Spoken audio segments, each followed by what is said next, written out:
घरोघरी मातीच्या चुली अशी एक म्हण आहे. परंतु आजकाल घरोघरी आज मी म्हणतो थायरॉइड अशी परिस्थिती निर्माण झालेली आहे. मी ओमॅडवर लोकांना सल्ला देतो. सदरचा सल्ला विनामूल्य असतो हे पण आपल्याला माहीत आहे. माझा ड्रायव्हर आहे, तो माझे सगळे एवढे लोकांचे फोन गाडीत तो ऐकतो आणि त्यांनी ओमॅड करायला सुरुवात केली तर त्याला मोठ्या प्रमाणात फरक पडला. मग त्यांनी त्याच्या बायकोला थायरॉइडचा त्रास आहे म्हणून मग त्यांनी तिला ओमॅड करायला सांगितलं. मित्रांनो, 1 महिन्यामध्ये तिच्या थायरॉइडच्या गोळ्या अर्ध्यावर आल्या.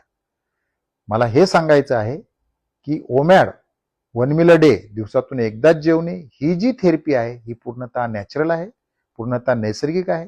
परंतु हिने थायरॉइडला अतिशय चांगला फरक पडतो.